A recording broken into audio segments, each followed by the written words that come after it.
ጤና ይስጥልን። ይህ ባና ሚዲያ ነው። ከባና ሚዲያ ለዛሬ ያዝናቸውን ዘገባዎች አሁን ማስደመጥ ጀመርን። አበይት ነጥቦቹን በቅድሚያ በመላው የትግራይ ከተሞች በመቶ ሺዎች የሚቆጠሩ መምህራን፣ ተማሪዎች፣ ወላጆችና የመንግስት ሰራተኞች የተሳተፉበት ታላቅ ሰላማዊ ሰልፍ ተካሄደ። በሰልፉ የትግራይ ጊዜያዊ አስተዳደር ትግራይ ልትገነጠል እንደምትችል ፍንጭ ሰጥቷል። በዝርዝር ይዘነዋል። በመጪው ግንቦት 24 ቀን 2018 ዓ.ም ይካሄዳል ተብሎ የሚጠበቀው የኢትዮጵያ 7ኛው ሀገራዊ ምርጫ ከወዲሁ ከባድ አደጋ ተጋልጦበታል። ምርጫው ከመራዘም አልፎ ከናካቴው ሊቀር እንደሚችል እየተነገረ ነው። እንዴት የሚለውን እናቀርበዋለን። በቅርብ ወራት በኤርትራና በትግራይ የፖለቲካ ወታደራዊ ሊቃን መካከል ሲገነባ የነበረው ጽምዶ ወይም ስልታዊ ጥምረት በሱዳን ከሰላ በተካሄደ መድረክ ላይ በአክቲቪስት አወል ሰኢድ በተሰነዘረ ንግግር ሳቢያ ከፍተኛ ቁጣን ቀስቅሰዋል። ኤርትራ ትግራይን ለማባበል አዲስ እርምጃ ወስዳለች። አወል ሰኢድም በጉዳዩ ዙሪያ ምላሽ ሰጥቷል። እናስደምጣቸዋለን። የአሜሪካው ፕሬዝዳንት ዶናልድ ትራምፕ በኢራን ላይ እየተካሄደ ያለውን ጦርነት ተጠናቋል በሚል ድል አድራጊነት የተሞላ መግለጫ ቢሰጡም ኢራን ተቃራኒ ምላሽ ሰጥታለች። ቱርክና ቻይናም ትዕግስታችን አልቋል ማለት ጀምረዋል። በዝርዝር ይዘነዋል። አብራችሁን ቆዩ። በትግራይ መጠለያ ጣቢያዎች ከ1300 በላይ ተፈናቃዮች በራብና በሕክምና እጥረት መሞታቸው ተገለጸ። ባለፉት 3 ዓመታት በትግራይ ክልል በሚገኙ የውስጥ ተፈናቃዮች መጠለያ ጣቢያዎች ውስጥ ከ1300 በላይ ሰዎች በራብና በሕክምና እጥረት ህይወታቸው ማለፉን የክልሉ ማህበራዊ ጉዳይ ቢሮ አስታወቀ። የቢሮ ዳይሬክተር አቶ ገብረስላሴ ታረቀኝ ለፈረንሳይ ዜና አገልግሎት ኤፍፒኤ እንደገለጹት የሰብአዊ እርዳታ አቅርቦት በከፍተኛ ሁኔታ በመቀነሱ በመጠለያ ጣቢያዎች ያለው ሁኔታ ከቀን ወደ ቀን እየተባባሰ ነው። በተለይም ከፌዴራል መንግስትና ከዓለም አቀፍ ለጋሽ ድርጅቶች የሚቀርብ ድጋፍ መቋረጥ ወይም መዘግየት ለሞቱ መጨመር ዋና ምክንያት መሆኑን ጠቁመዋል። በህጻጽ መጠለያ ጣቢያ ብቻ ከግንቦት 2017 ዓ.ም ጀምሮ 333 ተፈናቃዮች ሲሞቱ በአድዋ ደግሞ ካለፈው ጥቅምት ወር ጀምሮ 125 ሰዎች መሞታቸው ተዘግበዋል። ለአንድ ሰው ይመደብ የነበረው 15 ኪሎ ግራም የእህል እርዳታ ወደ 12 ኪሎ ዝቅ ማለቱ፣ እርዳታው በቋሚነት አለመቅረቡ ተፈናቃዮቹ ለከፍተኛ ስቃይ ዳርጓቸዋል። ነጻ የህክምና አገልግሎት በመቋረጡ አረጋውያንና ስነ አእምሮ እገዛ የሚፈልጉ ወጣቶች በቀላሉ በሚታከሙ በሽታዎች ህይወታቸው እያለፈ ይገኛል። የክልሉ የአደጋ ስጋት አመራር ኮሚሽን ያለው ጥቂት እርዳታ እንኳን ለተፈናቃዮች ለማድረስ የነዳጅ እጥረት ትልቅ እንቅፋት እንደሆነበት ገልጸዋል። ቀደም ሲል 15 ሚሊዮን ሊትር የነበረው የነዳጅ ኮታ አሁን ወደ 1.2 ሚሊዮን ሊትር ዝቅ ማለቱ ተገልጿል። የተባበሩት መንግስታት ከፍተኛ የሰብአዊ መብቶች ኮሚሽነር ቮልከር ቱርክ ሁኔታውን ሳይረፍድ በአፋጣኝ ሰብአዊ ድጋፍ እንዲቀርብና ውጥረቶች እንዲረግቡ ጥሪ አቅርበዋል። ተፈናቃዮች የጣቢያ አስተባባሪዎች እንደሚሉት ከሆነ ለችግሩ ዘላቂ መፍትሄ የሚሆነው የፕሪቶሪያው የሰላም ስምምነት ሙሉ በሙሉ ተፈጻሚ ሆኖ ተፈናቃዮች ወደ ቀያቸው የሚመለሱበት ሁኔታ ሲመቻች ብቻ ነው ሲሉ ገልጸዋል።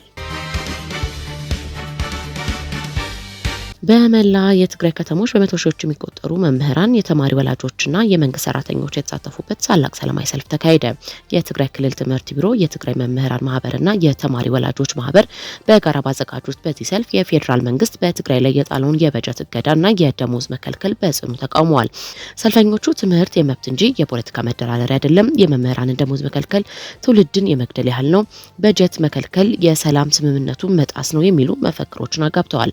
በትግራይ ጊዜያዊ አስተዳደር ምክትል ፕሬዝዳንት አቶ አማኑኤል አሰፋና የትምህርት ቢሮ ኃላፊ አቶ ኪሮስ ጉድሽ በሰልፉ ላይ ተገኝተው ባደረጉት ንግግር የፌዴራል መንግስት ከመስከረም 2018 ዓ.ም ጀምሮ የመምህራን ደሞዝን ማገዱን ገልጸዋል። ይህ እርምጃ ከ1.2 ሚሊዮን በላይ ተማሪዎች ከትምህርት ገበታ ውጪ ከማድረጉም ባለፈ በትግራይ ላይ ስልታዊ የማደንቆር ዘመቻ እየተካሄደ መሆኑንም አመላክተዋል። አቶ አማኑኤል አሰፋ በትግራይ ህዝብ ላይ እየተፈጸመ ያለው በደል ህዝቡን ከኢትዮጵያ ኃይል ገፍቶ እንዲወጣ የሚያደርግ ነው ሲሉም ከሰዋል። ጊዜያዊ አስተዳደርን ወክለው መልእክት ያስተላለፉት አቶ አማኑኤል ትግራይ ከዚህ በኋላ መታገስ እንደማትችልና ልትገነጠል እንደምትችልም ፍንጭ ሰጥተዋል። በትግራይ ላይ የተጣለው እገዳ፣ በጀት መከልከልና የቅጣት እርምጃዎች ዓላማቸው ህዝቡን የማደንቆር የማዳከምና የመበተን ስትራቴጂ አካልም ነው ብለዋል። የፌዴራል መንግስት በጀት መከልከል፣ ነዳጅና መድኃኒት እንዳይገባ ማድረግ በትግራይ ህዝብ ላይ ከፍተኛ ጭካኔ እየፈጸመ ይገኛል። ይህ ድርጊት ህዝቡ ካለ ፈቃዱ ከኢትዮጵያ ተገፋፍቶ እንዲወጣ የሚያስገድድ ነው። በሌሎች የኢትዮጵያ አካባቢዎች ጦርነት ባለባቸው ቦታዎች እንኳን ትምህርትና በጀት እንዳልተከለከለ የጠቀሱት አቶ አማኑኤል በትግራይ ላይ ግን ከመስከረም 2018 ዓ.ም ጀምሮ የመምህራንና የመንግስት ሰራተኞች ደሞዝ ተቋርጧል። የፌዴራል መንግስት እንዲህ ያሉ መሰረታዊ አገልግሎቶችን መከልከሉ በረዥም ጊዜ የሀገር ግንባታ ሂደት ላይ ከፍተኛ ጥቁር ነጥብ ጥሏል። ሰላም የሚመጣው በበጀት እገዳ ሳይሆን ግልጽነት ባለው ውይይትና በህገ መንግስታዊ ግዴታዎች መከበር ብቻ መሆኑንም ተሳታፊዎች ገልጸዋል። በመጪው ግንቦት 24 2018 ዓ.ም ይካሄዳል ተብሎ የሚጠበቀውን የኢትዮጵያ 7ኛው ሀገራዊ ምርጫ ገና ሳይጀመር በጸጥታ ስጋት፣ በታጣቂ ኃይሎች ማስፈራሪያና በመንግስት ያስገዳጅነት እርምጃዎች ሳቢያ ተአማኒነቱ ጥያቄ ውስጥ ወድቋል። በተለይም በሀገሪቱ ትላልቅ ክልሎች ውስጥ ያለው የትጥቅ ግጭትና የተቃዋሚ ፓርቲዎች ራሳቸውን ማግለል ምርጫውን ዲሞክራሲያዊ ሂደት ከመሆን ይልቅ ለአገዛዙ እድሜ ማራዘሚያ የሚቀርብ ድራማ ነው የሚሉ ትችቶችም ተበራክተዋል። ቀደም ሲል የአማራ ፋኖ ብሔራዊ ንቅናቄ አፋብን በምርጫ በሚሳተፉ አካላት ላይ እርምጃ እወስዳለሁ የሚል ጠንከር ያለ ማስጠንቀቂያ መስጠቱ ይታወቃል። ይህን ተከትሎ የኦሮሞ ነጻነት ግንባር የኦሮሞ ነጻነት ሰራዊት ባወጣው መግለጫ ምርጫውን ለውጭ ዓለም ፍጆታ የሚያዘጋጅ ትዕይንት ሲል አጣጥሎታል። ሁለቱ ተፋላሚ ኃይሎች ባልተለመደ መልኩ በአንድ አቋም ላይ ተስማምተው በአገዛዙ የሚካሄደውን ምርጫ አውግዘዋል። ኦነግ ከሀገሪቱ 70% በላይ የሚሆነው አካባቢ ለምርጫ ምቹ እንዳልሆነ ገልጸዋል። በሂደቱ ላይ የሚሳተፉ ፓርቲዎች በመንግስት የተፈጠሩ ወይም ተላላኪዎች ናቸው ሲልም ከሷል። አፋብን ምርጫውን የሚያግዙ የሃይማኖት መሪዎች፣ ሚዲያዎች፣ ሲቪክ ማህበራትን ጭምር የህዝብ ጠላቶች በማለት ፈርጇቸዋል። በከተሞች አካባቢ ደግሞ የመንግስት ሰራተኞች የምርጫ ካርድ እንዲያወጡ፣ መለያ ቁጥራቸው ለመስሪያ ቤታቸው እንዲያስመዘግቡ በጥብቅ መመሪያ እየተገደዱ መሆኑ የሂደቱን የነጻነት ጥያቄ ውስጥ ጥሎታል። ካርድ ያላወጡ ሰራተኞች ለአስቸኳይ ስብሰባ መጠራታቸውና በስራ ዋስትናቸው ላይ ስጋት መፈጠሩ ምርጫውን ከዜግነት መብትነት ወደ የደሞዝ ማስከበሪያ ግዴታነት ቀይሮታል። ይህ ደግሞ ብሔራዊ ምርጫ ቦርድ ሂደቱን የመቆጣጠር አቅም እንደሌለው በተደጋጋሚ ሞክሮ አልተሳካለትም። ትብብር ለኢትዮጵያ አንድነት የተሰኘው የአምስት ፓርቲዎች ስብስብ ግጭት ባለባቸው የአማራ፣ የትግራይ፣ የኦሮሚያና የቤንሻንጉል ክልል አካባቢዎች የአደባባይ እንቅስቃሴ ከማድረግ እንቆጠባለን ብለዋል። ፓርቲዎቹ እንደሚሉት ሳይታረሱ ሊዘሩ እንደማይችሉ ሁሉ ፖለቲካ መፍትሄ ሳይበጅ ምርጫ ማካሄድ ትርጉም የለሽ ነው ብለዋል። በአሁኑ ተጨባጭ ሁኔታ ኢትዮጵያ ውስጥ ትርጉም ያለውና ተአማኒነት ያለው ምርጫ መካሄድ ይቅርና ምርጫው ከናካቴው ላይካሄድ ይችላልም እየተባለ ነው። ለዚህ ማሳያው መንግስት በታማኝ ታጣቂዎች አማካኝነት በዞን ከተሞች ብቻ በሚካሄድ ምርጫ መንግስት መመስረት አይችልም። ምክንያቱም አብዛኞቹ የሀገሪቱ የገጠር አካባቢዎች በታጣቂዎች የተያዙ ናቸው። የምርጫ አስፈጻሚዎችና መራጮች በታጣቂዎች ኢላማ መሆናቸው ሰዎች ወደ ምርጫ ጣቢያ ከመሄድ ይልቅ ለህይወት እንዲሰጉ ያደርጋል። ይህ ደግሞ የመራጮች ቁጥር እጅግ እንዲቀንስ ያደርገዋል። ምርጫ ለአንድ ሀገር ሰላም ማምጫ መሳሪያ መሆን ሲገባው አሁን ባለው ሁኔታ ግን የግጭት መቀሽቀሻ የመሆን እድሉ ሰፊ ነው። መንግስት ከቀደሙት ምርጫዎች የተሻለ ይሆናል ቢልም በመሬት ላይ ያለው እውነታ ግን ከዚህ በተቃራኒ ነው። ምርጫው በታቀደው ጊዜ ሊካሄድ ቢችል እንኳን ግማሹ ህዝብ በጦርነት ግማሹ ደግሞ በግዳጅ ካርድ እያወጣ ባለበት ሁኔታ ውጤቱ ሀገራዊ መግባባትን ከመፍጠር ይልቅ ልዩነቱን ሊያሰፋው ይችላል። ከምርጫው በፊት ብሔራዊ ውይይትና የተኩስ አቁም ስምምነት ካልተደረገ 7ኛው ጠቅላላ ምርጫ የመካሄዱን ጉዳይ አጠራጣሪ አድርጎታል። በቅርብ ወራት በኤርትራና በትግራይ የፖለቲካ ወታደራዊ ሊቃን መካከል ሲገነባ የነበረው ጽምዶም ወይም ስልታዊ ጥምረት በሱዳን ከሰላ በተካሄደው መድረክ ላይ በአክቲቪስት አወል ሰይድ በተሰነዘረ ንግግር ሳቢያ ከፍተኛ ቁጣን ቀስቅሷል። ውጥረቱ የመጣው አወል ሰይድ ወልቃይትን ከትግራይ ነጥሎ ራሱን እንደቻለ አካል በመጥቀሱ መሆኑ ተገልጿል። በሱዳን ከሰላ በተካሄደው የሰሜኖች ጽምዶ መድረክ ላይ አወል ሰይድ የትግራይ፣ የአማራ፣ የሱዳን፣ የኤርትራ መልእክቶች ተላልፈዋል። እዚህ ደግሞ የወልቃይት ተወላጆች ወይም ወልቃይቶች አሉ። አሁን ከወልቃይት አንዲት መልእክት ያስተላልፉልናል በማለት ተናግሯል። ለማዓልት ከሕልፋ ዝደሊ መልእክቲ ናይ አማራ፣ ናይ ትግራይ፣ ናይ ኤርትራ፣ ናይ ሱዳን መልእክታት ተመሓላሊፈንን ኣብዚ ወልቆቶት አለው። ስለዚህ ሓንቲ መልእክቲ ካብ ወልቃይት እውን ከናሕልፍ ኣለና። ይህ ንግግር በትግራይ ደጋፊዎች ዘንድ ከፍተኛ ቁጣን ቀስቅሷል። ይህ ተጀምሮ የነበረው ጽምዶም ወደ ኋላ እንዲጎተት የሚያደርግ ስለሆነ በአወል ሰይድ ላይ የእርምት እርምጃ እንዲወሰድ እየተጠየቀ ነው። ካልሆነ ግን ከዳዴ አልፎ በሁለት እግሩ መቆም ጀምሮ የነበረውን ጽምዶ ወደ ኋላ እንዲመለስ የሚያደርግ ነው በሚል በህወሓት ደጋፊዎችና ተቃዋሚዎች በኩል በስፋት እየተስተጋባ ይገኛል። የትግራይ የኤርትራ አንድነት የህዝብ ለህዝብ ግንኙነት እንዳለ ሆኖ በወታደራዊ ዘርፍም ግንኙነታቸው ወደ ላቀ ደረጃ እያደረሱት ነው ተብሏል። ባለፈው የካቲት ወር የመጨረሻ ቀናት የኤርትራ ከፍተኛ ወታደራዊ መኮንኖች መቀሌ መግባታቸውን አፍሪካ ኢንተለጀንስ ዘግበዋል። እንደ ዘገባው ከሆነ በብርጋዴር ጀነራል ኢዮብ ፍሳሐ የተመራው ሌሎች ከፍተኛ ወታደራዊ መኮንኖች ያካተተ ልዑካን ቡድን በትግራይ ክልል ርዕሰ መዲና መቀሌ ተገኝቷል። ልዑኩ መቀሌ ከተማ ከመግባቱ ባለፈ ከክልሉ የሰላምና የጸጥታ ቢሮ ኃላፊ ጀነራል ፍሳሐ ኪዳኑ ማንጁስ ጋር ውይይት ማድረጋቸውን ሪፖርቱ ጠቁሟል። ታዲያ እዚህ ደረጃ የደረሰው ግንኙነት በአንድ አክቲቪስት አማካኝነት መፍረስ የለበትም የሚል ቅሬታ የያዘ ደብዳቤ ከትግራይ በህወሓት ጽምዶ ደጋፊዎች አማካኝነት በሻዕቢያ ወደ ሻዕቢያ መላኩን ባና ሚዲያ ከውስጥ ምንጮች ያገኘችው መረጃ ያስረዳል።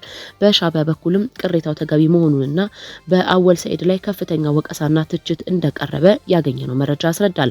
አክቲቪስት አወል ሰይድ በዛራ ሚዲያ ኔትወርክ ቀርቦ መድረክ ላይ ስለተፈጠረው አወዛጋቢ ንግግር በሰጠው ምላሽ ይቅርታ ለመጠየቅ ምንም ችግር የለብኝም። ይህ ብዙ ደክሜ እዚህ ደረጃ ላይ ያደረስኩት ጽምዶም ወይም ጥምረት በዚህ መልኩ የማበላሽ ደንቆሮ አይደለውም ሲል ተናግሯል።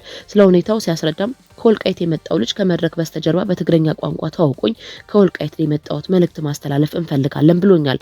መድረክ ላይ በወጣ ጊዜ ግን መልእክቱን በአማርኛ አቀረበ። ያኔ ማይክራፎን ነጥቆ መድረክ ላይ ወደ ግርግር መግባት ስላልፈለግን ነው ዝም ያልነው በማለት የነበረውን ሁኔታ አስረድቷል።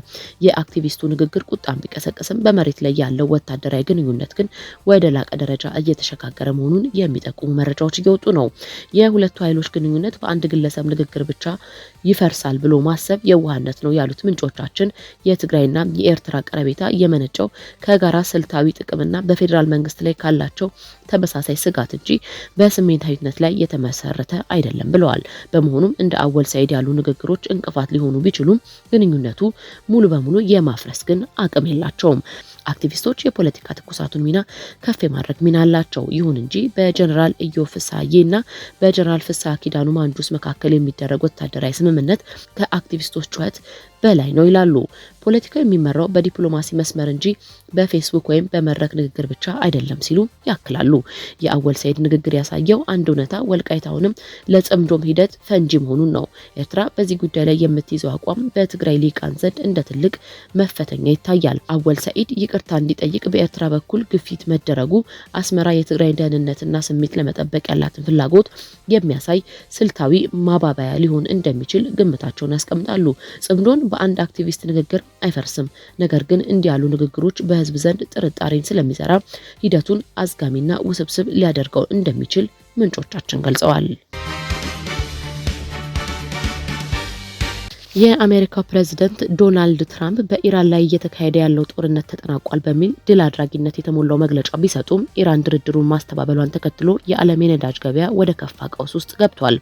ጦርነቱ ከተጀመረበት የካቲት 1 ቀን 2018 ዓ.ም ጀምሮ የነዳጅ ዋጋ ከ66 ዶላር ወደ 101.77 ዶላር በመድረስ ታሪካዊ ጭማሪ አስመዝግቧል። ባለፉት 72 ሰዓታት ውስጥ ፕሬዝዳንት ትራምፕ ከነበራቸው ያጠፋቸዋለሁ ዛቻ ድንገት ወደ ሰላም ንግግር ፊታቸውን አዙረዋል። ሰኞ ዕለት በሰጡት መግለጫ ድርድር ላይ ነን፣ እነሱም ስምምነት ይፈልጋሉ፣ በእነሱ ቦታ ሆኖ ስምምነት የማይፈልግ የለም ብለዋል።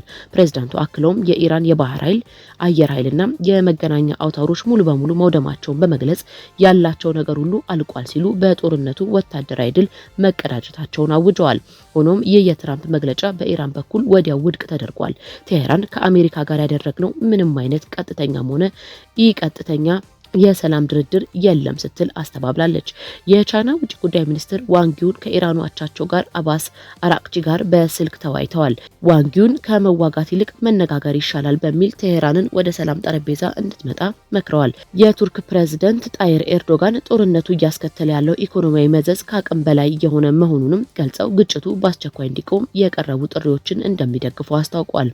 ይህ ጦርነት ከወታደራዊ ግጭት ባለፈ የዓለምን ኢኮኖሚ ማጥ ውስጥ እየከተተ የጂኦፖለቲካ ቁማር ነው። ትራምፕ በ72 ሰዓታት ውስጥ ከጦር አዋጅ ወደ ድርድር መዝለላቸው የፖለቲካ ብስለት ሳይሆን ከፍተኛ የሀገር ውስጥና የቀጠናዊ ጫና ውጤት ሊሆን እንደሚችል ምሁራን ይገልጻሉ። የነዳጅ ዋጋ መናር የአሜሪካን የውስጥ ኢኮኖሚያዊ መናጋት መጀመሩን የገባቸው ትራምፕ አሸንፈናል የሚል ትረካ መፍጠር ለድርድር በር ለመክፈት እየሞከሩ ነው። ሆኖም ኢራን ድርድሩን መኳዳን ትራምፕን በዓለም ፊት የማይጨበጥ መረጃ የሚናገሩ አስመስሏቸዋል። ኢራን ወታደራዊ አቋሟ ተመቷል ቢባልም የዓለምን የኤነርጂ መስመር የማወክ አቅሟ ግን አሁንም አልተገታም። ቴሄራን ድርድር የለም ማለቷ ከአሜሪካ ጋር ለመደራደር ገና የተሻለ የኃይል ሚዛን ወይም ዋስትና እየፈለገች መሆኑን ያሳያል። የነዳጅ ዋጋ ከ66 ዶላር ወደ 101 ዶላር መዝለሉ ድሃ ሀገራትን ጨምሮ መላው ዓለምን ለከፍተኛ የዋጋ ግሽበት እንዲጋለጥ አድርጓል። ጦርነቱ አሸናፊ በሌለበት ሁኔታ እየቀጠለ ነው። ትራምፕ የጦርነቱ መደምደሚያ በንግግር ብቻ ለመወሰን ቢሞክሩም መሬት ላይ ያለው የነዳጅ ዋጋ የኢራን ተቃውሞ ግን ጦርነቱን ገና ወደ ከፋ ምዕራፍ ሊያሸጋግር እንደሚችልም አመላካች ነው። የተከበራችሁ የባና ሚዲያ ተከታታዮች ለዛሬ ያዝናቸው ዜናዎች እነዚህን ይመስሉ ነበር። ስለተከታተላችሁን ከልብ እናመሰግናለን። መረጃዎቻችን ለሌሎችም እንዲደርሱ ቪዲዮውን ላይክ እና ሼር ማድረጋችሁን እንዳትረሱ። ለቻናላችን አዲስ የሆናችሁ ደግሞ ሰብስክራይብ በማድረግ የቤተሰባችን አካል ይሁኑ።